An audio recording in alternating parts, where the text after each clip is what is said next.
G.R.. शिक्षण या आपल्या यूट्यूब चॅनलमध्ये आपणा सर्वांचं पुनश्च एकदा सहर्ष स्वागत. राज्य शासकीय कर्मचारी अधिकारी वर्गासाठी आताच्या घडीची मोठी आनंदाची बातमी समोर आलेली आहे. अतिशय महत्त्वपूर्ण असा शासन निर्णय आज सामान्य प्रशासन विभागाने निर्गमित केलेला आहे.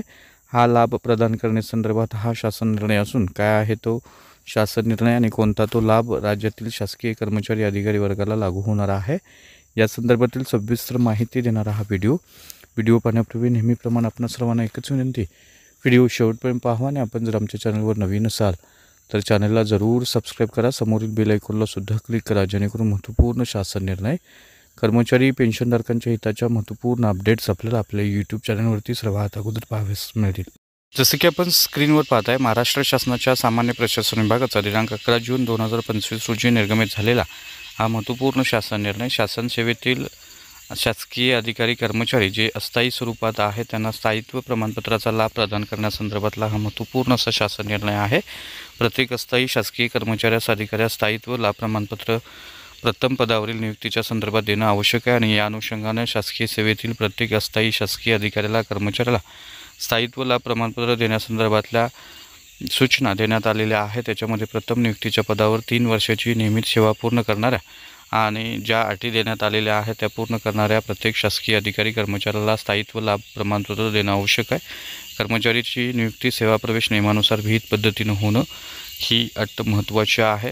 त्याचबरोबर संबंधित कर्मचाऱ्यांना अधिवास प्रमाणपत्र, नॉन क्रिमिनल प्रमाणपत्र, जात वैधता प्रमाणपत्र, MSIT परीक्षा प्रमाणपत्र इत्यादी आवश्यक सर्व प्रमाणपत्रे तसेच पदपरत्वे आवश्यक असणारा परीक्षावधीन कालावधी समाधानकारकरित्या पूर्ण करणं, राज्याच्या प्रशिक्षण धोरणानुसार नियुक्तीनंतरचं विहित प्रशिक्षण पूर्ण करणं इत्यादीपैकी प्रकरणानिहाय आवश्यक त्या बाबींची कागदपत्रांची पूर्तता झालेली असल्याची खातरजमा करून कर्मचाऱ्याला परमनंट किंवा कायमस्वरूपी स्थायी प्रमाणपत्राचा लाभ देण्यात यावा. कर्मचारी सेवेस पात्र असल्याबाबतचं वैद्यकीय प्रमाणपत्र असणं, कर्मचाऱ्यांना सेवा प्रवेशोत्तर प्रशिक्षण परीक्षा उत्तीर्ण होणं, कर्मचाऱ्यांचा सेवा अभिलेख, गोपनीय अहवाल, उपस्थिती, सचोटी इत्यादी चांगला असणं, रजेच्या कालावधीतल्या सूचनासुद्धा याच्यामध्ये देण्यात आलेल्या आहेत.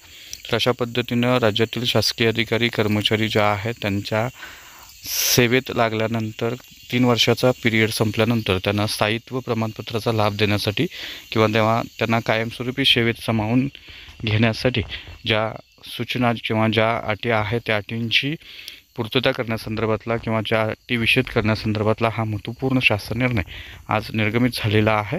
सविस्तर शासन निर्णय आपण स्क्रीन पॉज करून वाचू शकताय, त्याची माहिती घेऊ शकताय. तर हा होता अतिशय महत्त्वपूर्ण असा शासन निर्णय, महत्त्वपूर्ण अशी बातमी. अशाच महत्त्वपूर्ण शासन निर्णयासाठी रोजच्या महत्त्वपूर्ण अपडेटसाठी चॅनलला सबस्क्राईब करा, व्हिडिओ आवडल्यास लाईक करा, शेअर करा. धन्यवाद.